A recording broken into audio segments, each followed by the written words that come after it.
Well, hello, everyone. Thank you for joining us today for another episode of Two Economists and a Lender, where we take that deep dive into the most important economic issues facing agriculture. I'm your host, Carly Jacobson.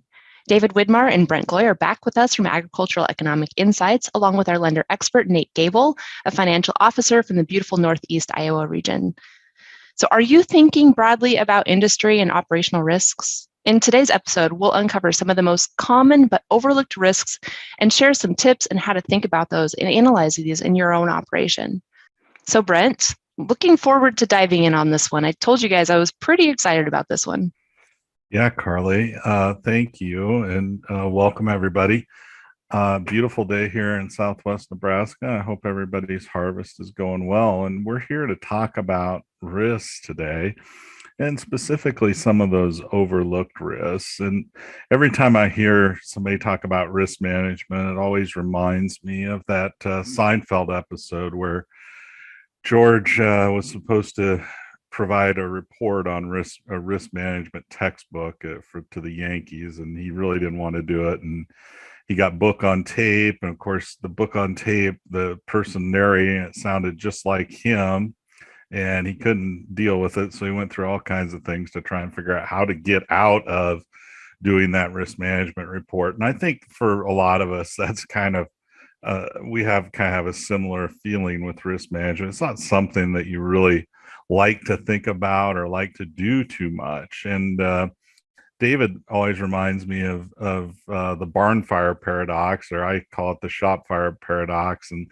that's referring to this idea that a lot of the risk management gets done in the rear view mirror as opposed to forward looking. And so there was a large shop fire here in my area a few years ago. And I think, the next few days, insurance agents just had constant phone calls from customers asking, am I covered for, what am I actually covered for? And what would happen if my shop would have burnt down like that? And I think that a lot of us do that. The picture shows a field burning, and we had one of those too a few years ago, and it starts to make you wonder, well, am I covered or not? And so instead of looking to the rear view mirror, we want to kind of look forward. The other thing I think that happens with risk management is we kind of get mind locked. We tend to think only about the risks that are happening right now. So it's somewhat reactive. And so right now, of course, everybody is talking about, you can't go to a coffee shop in rural America and not have a discussion about things like fertilizer prices, which are going way up. And then, we've had large grain price movements and, threats to change the tax code, particularly the state taxes. So, we tend to get focused on what's happening right now as opposed to thinking forward. And that's what we want to do today. So what we like to do, and what David calls, a lot of people call brainstorming, what David calls clean sheet thinking. So, get a plain piece of paper out with nothing on it and start writing some ideas down about risks that you are facing and thinking about and are important for your operation, but really just kind of try and surface as many of those kind of risks as you can think of, and then try and get specific with them and think about what tools and strategies might be available to manage those risks. And we're going to talk about a few of those today. So in this brainstorming process, and this, I think, came to us from Jeff Immelt, who is the former CEO of General Electric. And what he talked about is this idea that one of the best things you do for risk management is to sit down and think about all your risks and come up with the top three risks you have, and then do some writing about it. And David's going to talk to you a little bit more about that, but simply sit down and think about what are the risks that your farm faces. And when I was teaching strategy at the university, I always like to help people kind of think about or frame up these kinds of exercises by thinking about the functional areas of business. And farming, those are things like production, operations, prices, marketing, financial risks, legal risks, and then relationship and HR. So in each one of those categories, what are some of the most important risks that you face in your operation, and what can you do about them? So that's a good way to start, is to set around, and think about these different areas of the business, and what are your biggest risks, and just brainstorm at this point. Really important to just surface a bunch of those ideas. So, for instance, in production, we can all think about yield risk, or maybe equipment breakdowns, or things like that. But also think in that relationship. What are maybe relationship risks do you have with, say, landowners, or uh, people you rent your ground from? Or what are some of those are there some really key people in your organization that would be really important if they left, and start to think about those kinds of things.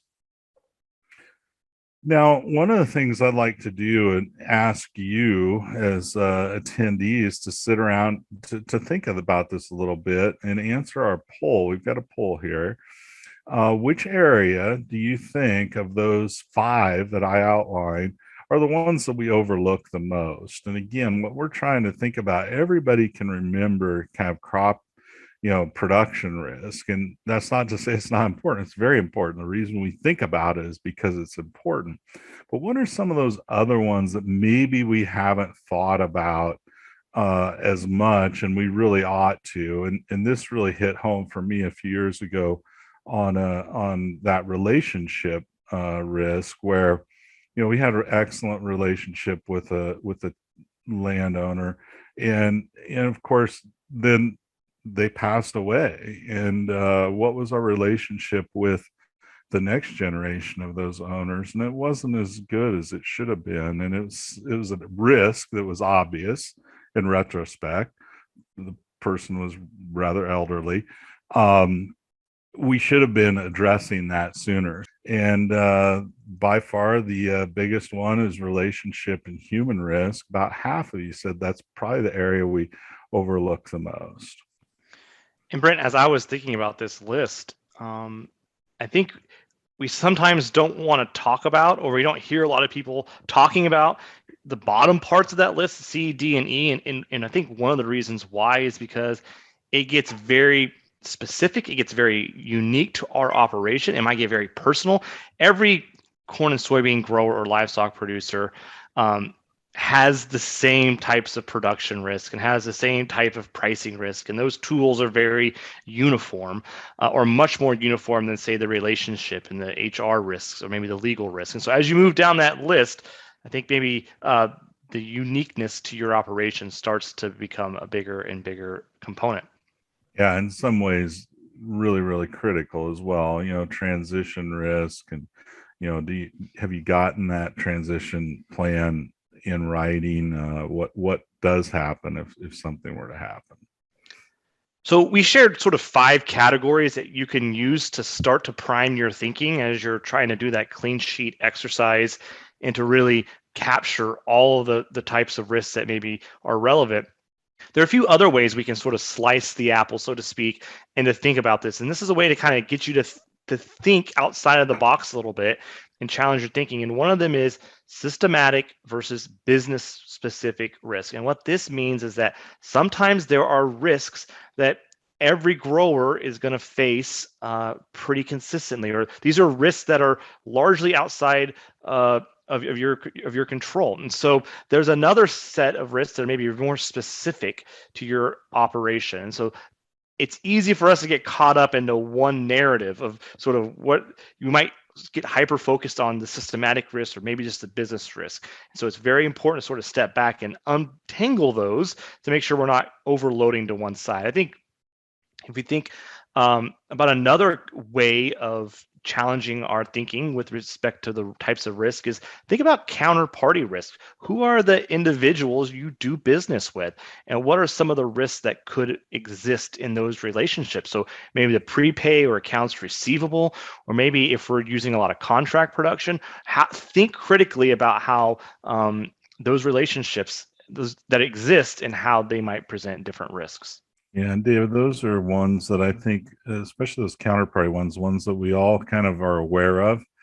but we tend to kind of, hope they don't happen. And I think, it's interesting, even in your own area, just think about probably, I can think here of cases where people had, contracted prepaid stuff with suppliers, and they had problems. And, you hear about grain buyers, the same kind of thing in all kinds of different areas. And so I think it's one of those that, we really do need to think about and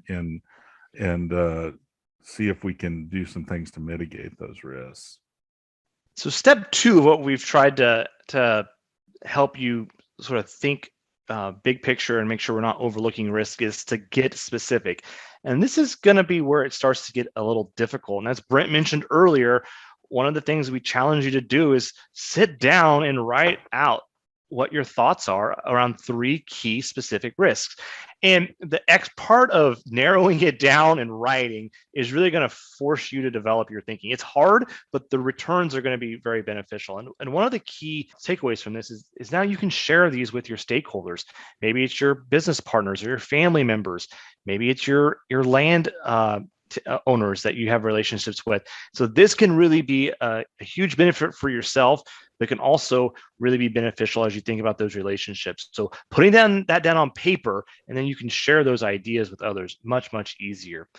Another part of that, and I should back up real quick. We've actually taken a stab at this, and Brent and I wrote a companion article or article that is going to get shared in the follow-up email, where we explain this exercise of the 3 risks, but also we took a stab at writing what are 3 of the sort of systematic risks that we perceive agriculture to be facing here in 2021 and going into 2022. You might disagree with us, but it's a starting point. Use that document as a starting point for your own conversations, and you can use that as a conversation with your family members and your business partners, but then also get specific about your operation, because there could be some firm specific risks out there that are much bigger and much more consequential than those risks that we outlined.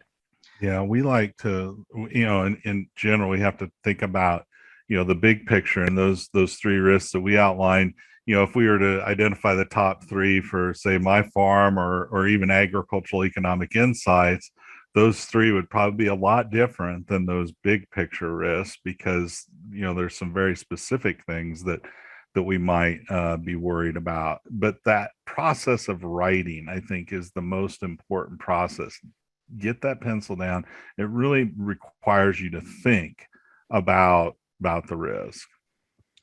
So the next point here about getting specific, and as you're writing, this could be a helpful tip for your writing, is to challenge yourself. What is it that might be keeping me awake at night? Is it the probability of the outcome occurring, or is it the magnitude of that specific outcome? Because sometimes we face low probability events that have very consequential impacts. But on other cases, we might have events that occur much more frequently, and the magnitude of those might not be nearly as severe. So I think sometimes quantifying or enumerating what some of those specifics are can help us size that risk up and allows us to have better conversations as we get specific.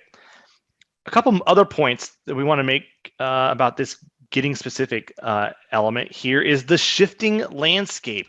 So these are 3 things that we have to keep an eye on throughout our careers. The first one is risk preferences. Sometimes our individual risk preferences will vary at different points in our life. Maybe as we age, we get closer to retirement, as we're less young and invincible, we might start to view risks a little bit different.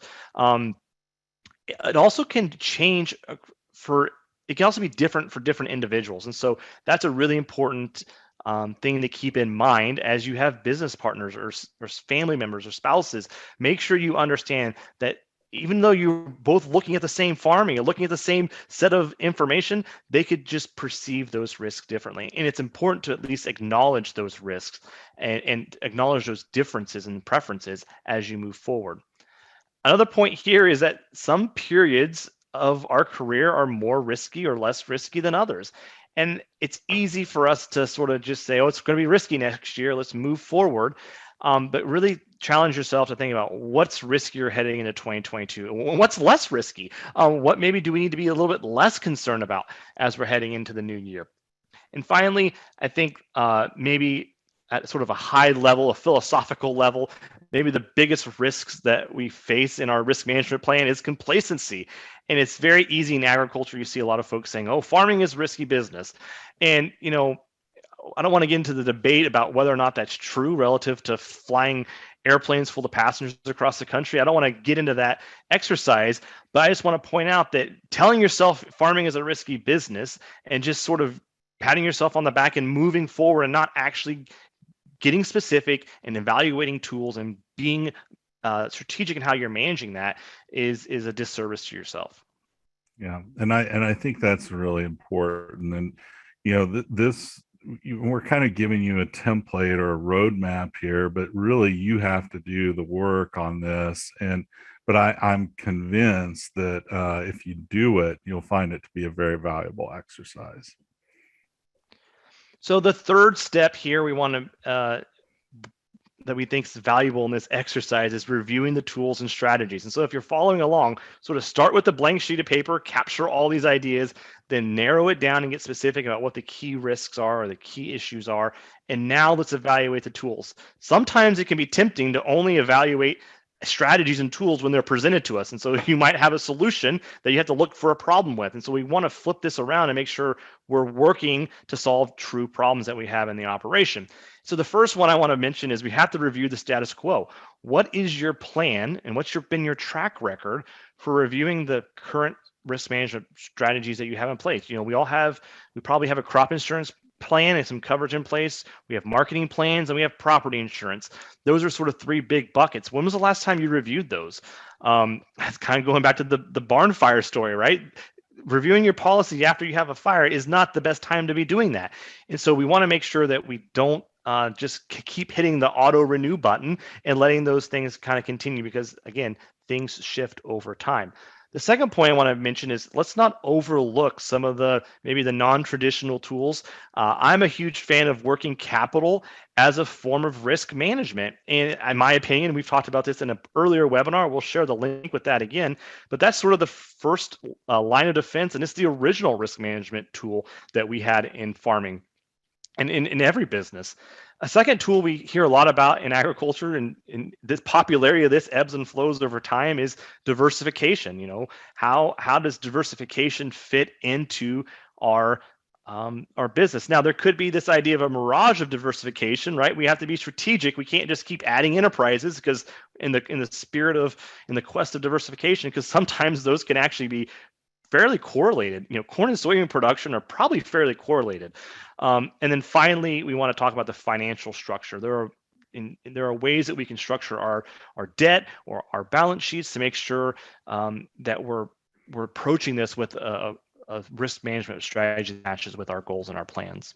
I think this step of reviewing your risk management plan is really important. I have the fortune of working with another company, and it's run by one of the smartest, best business people I've ever met in my life. And every board meeting, we kind of start with the kind of traditional stuff, but the first section of every meeting is going over the risk management plan.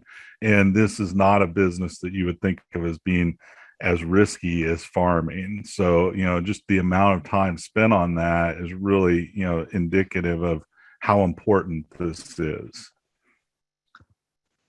So one of the last ideas we're going to leave you with before we get to our conversation with our lender expert is this idea of, and this is an ideas that make us better. So this is sort of a mental model that you can take with you and apply it. It's the idea of Swiss cheese versus silver bullets. And the main takeaway here is there is no risk management tool is ever 100% effective. There are always trade-offs and there's always gaps in these risk management plans. And the goal here shouldn't be to find silver bullets, these fail-proof plans, but the goal should be to find multiple layers of semi-effective strategies that we can layer in our operation. And we have to know the gaps and the shortcomings of the plans, but if we can layer them in a way, we can start to have an effective risk management strategy across multiple plans. And I think the best way of thinking about this is crop insurance is probably a cornerstone of most of our crop and risk management plans, but that isn't enough by itself. So we got to think about how that fits in with our marketing plans and our financial structure, and all of these things flow together to put together a risk management plan for our operation. So these tools need to be used together and not independently. And we need to get away from sort of debating, well, is this tool 100% effective or 90% effective? Just know where the shortcomings are and think about that as we layer it with our other strategies. So at this point, we're going to switch gears and have a conversation with our lender expert. Nate, thanks so much for joining us today. I really enjoyed working with you and preparing for today's event. So thanks again for joining us. And to kick us off, tell us a little bit about yourself. Well, first of all, thanks so much for the opportunity to visit with you all today. It's been great working with you all in preparation for this. But so I'm a financial officer with Farm Credit Services of America, and along with that, I operate a small grain and sheep operation in Northeast Iowa, along with my wife and 2 kids. And prior to joining the team at Farm Credit Services of America, I was a high school agriculture teacher and FFA advisor for 10 years. And then I was a farm business management instructor at our local community college for about 10 years. Well, great. You have a lot of experience and background, and we look forward to having you share some of those experiences as we talk about this. In preparing, we were talking about some of these overlooked risks, and you shared 2 of those that were resonated with you. One of those was key employees, and the second one was transition risk. So starting with the risks around key employees, what are some strategies that you've seen producers do that's been successful? Well, I thought it was interesting in our poll that the most overlooked risk was human risk. And so I thought that was very interesting. But it's a great question. A lot of industries today are struggling attaining and retaining quality employees.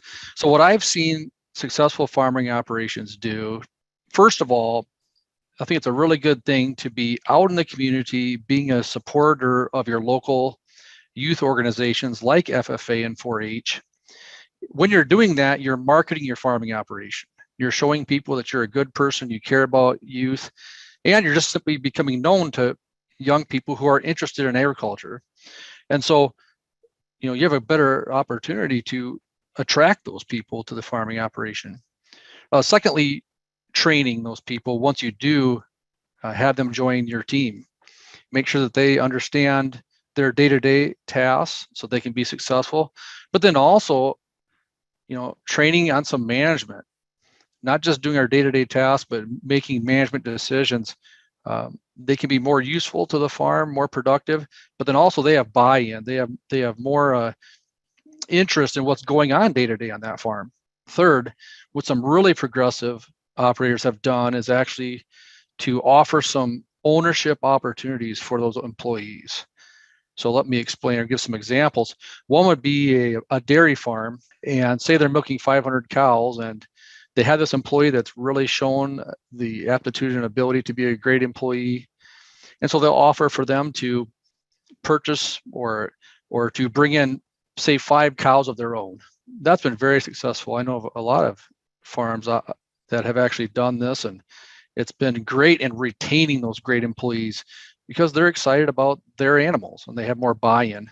Or a grain operation, maybe that employee rents 20 acres of their own. Well, great. I appreciate that. And I think the next one has a little bit of a follow through here, right? And what are some of the key strategies or good strategies that you've seen operations use as they're dealing with transition risk? Well, that's a huge issue, and the most valuable asset to the farm is the owner operator. And the hardest part to talk, the reason it's so difficult to talk about transition planning is we're looking at the operation without that owner operator. And so there's so many different options, there's so many different methods to plan for that transition. I can just say that in general, the successful succession plans are those that involve an outside advisor or expert to help with that plan. And then definitely really, really good communication so that retiring established owner operator lets their heirs understand what their wishes are, or they communicate and come up with solutions together. The plans that fail are those that were not communicated and the established owner operator passes away, and now the kids need to sort this all out. Well, great. I think, a common theme I heard as you were presenting that is there's, again, never a simple solution. So sometimes it's easy for humans to want to attack a problem with whatever hammer we have in our hand. I think one of the key strategies here is to kind of think about what are some other ways that I can attack this. And sometimes it's important to pivot our thinking a little bit, to think, put ourselves in maybe the other person's shoe, or to attack it from a little different approach. I mentioned earlier, I really like working capital. I think it's an overlooked risk management tool, but often cases that involves cash on hand. And that always brings up the question, what's the opportunity cost? That's economic speak for, what's the cost of having cash on hand? And you had some thoughts about that. Could you share that? Well, yeah, I think like you, I think working capital is really important. Having cash on hand can be really important for those black swan events. Any risk management tool has a cost that comes with it, whether it's buying insurance or a premium for a put option, whatever. So having cash on hand does have a cost with it. Luckily, right now, interest is low, so it's not a huge cost to have that cash on hand, but it certainly gives us an opportunity to deal with risks or negative outcomes when they arise. So definitely, every operation is different, every situation is different, but having that cash on hand certainly a valuable tool to deal with those negative outcomes. As we're preparing for the event, you shared a really great story with me about the greatest salesperson you ever met. And I want you to share that story with the group, but also what are the implications of that as it pertains to today's conversation around risk management? Well, one thing I always used to tell my students is that the best salesperson they'll ever meet is staring at them in the mirror. It's themselves. And so when we have a really good year, we can talk ourselves into working down our cash or spending our cash on something that maybe we really don't need, but we can talk ourselves into needing that. So we just got to be careful about how we spend our money in good times. Maybe we want to leave some of that for a rainy day. And so just really discriminate when you do make those purchases, when you do have those good years, because we can talk ourselves into a lot of purchases that maybe we don't really need. A few questions come in. One almost a comment, but I think a question underlying that is, I know of cases where people who farm together for a long, long time, and all of a sudden are not on speaking terms. And, that's clearly a risk. Most of us farm with partners of some sort, whether it be a spouse or brothers or parents or even non-family members, and maintaining those relationships is really difficult. And I think one of the things I would say is it's a lot like everything. It requires some work on everybody's part to maintain those relationships, and I think you almost have to be diligent about doing that. I know we all can take it for granted at times, and unfortunately sometimes it ends in that scenario. So we want to try and avoid that as much as we can. You don't have to look through very many farm magazines to see the readers write in the questions, and there's usually a pretty sad story in there about some relationship that went bad, and it causes lots of issues.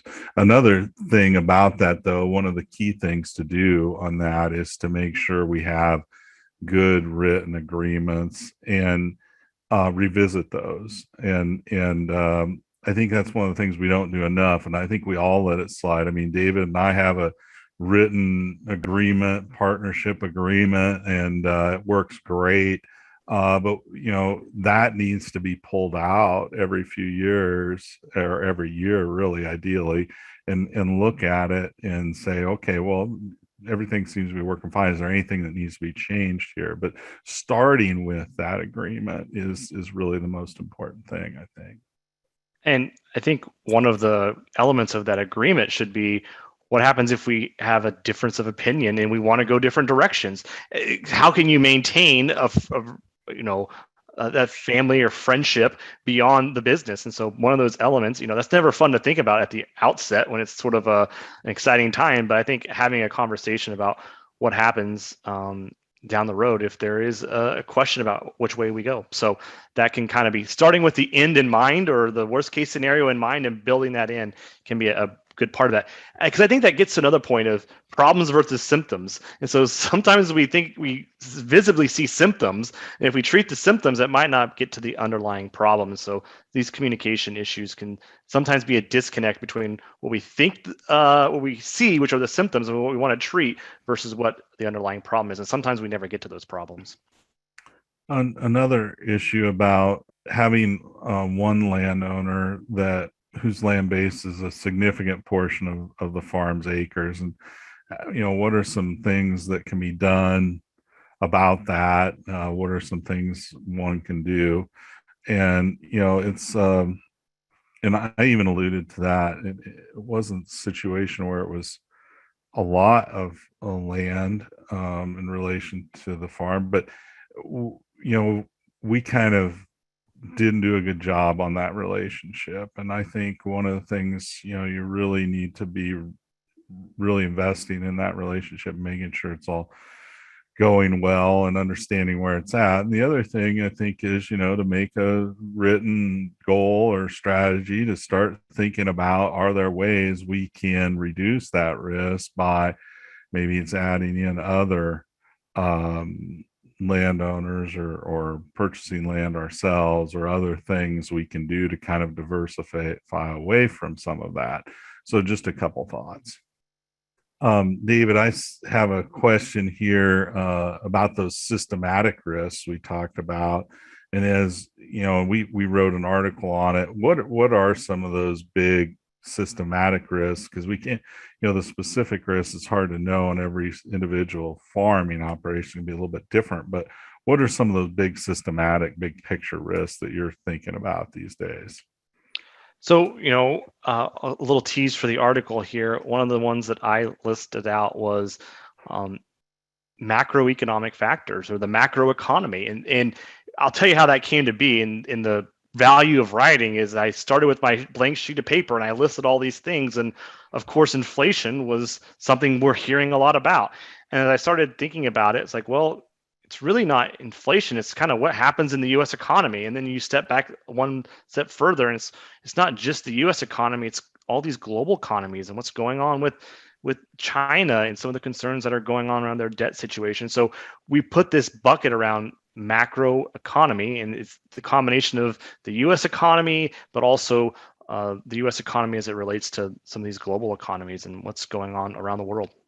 Yeah, and to follow on with that, as I think about it, one of the things that I think has resulted in the farm economy being where it's at, and particularly land values, is very, very low interest rates. And as things like discussions about inflation start to crop up, one starts to get a little bit worried that that low interest rate environment might change, and what would that mean for the farm sector? So I think that is in that macro economy vein, and you're seeing just I've sent David articles all the time, and I think in the last week I probably sent him 5 or 6 just about inflation and people's views on inflation, and where it seems to be headed. And it's a turbulent time, I think, right now. At the same time, all of the supply chain problems that are happening in agriculture, I think, could be lumped into that macro economy area. So there's just so much going on, I think, now in the macro economy. We could spend hours talking about the implications and outlook for all these different factors in that macro economy. Another one, another question that I wanted to get to Nate with. So Nate, we talked about this a little bit. We ran out of time earlier. We regularly ask the billboard question. The idea is, if you could put a piece of advice for producers on a billboard here in October 2021, that would kind of be short, sweet, and to the point that a lot of producers could see? What would that piece of advice be here in 2022? Well, my advice would be to strive for the best possible outcome, but prepare for the worst possible outcome. And to follow up on that, we had talked yesterday too about, this kind of relates to the transition planning, but with low interest rates as they are, one thing that a established owner operator can do that's preparing for retirement is to spread out their debt and re-amortize that so that they free up some cash flow as they work towards retirement, and take some of that pressure off themselves to make those higher annual payments. I think then at the same time, you can secure those low interest rates for your heirs. So that's a really good management tool in the transition process also that we didn't get to talk about earlier. Your comment made me think a little bit about my wife. As an economist, I tend to, I don't know why. I mean, it's called the dismal science for a reason. We tend to think about the bad things that can happen. And my wife we ate Chinese food, and she put this fortune cookie sticker right up on our refrigerator, and it says, if you're always a pessimist, just realize how futile that approach.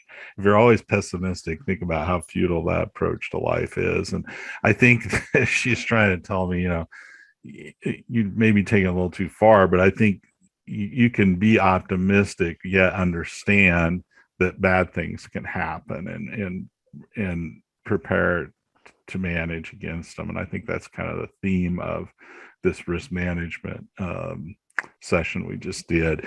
If you go back and take and do that exercise that we had for you, I think you'll find it to be quite valuable. I don't see any other questions. That'll do it for another episode of Two Economists and a Lender. Thank you, Brent, David, and Nate, for leading today's great conversation. And for you in the audience, thank you for joining us. We look forward to seeing you online again next month.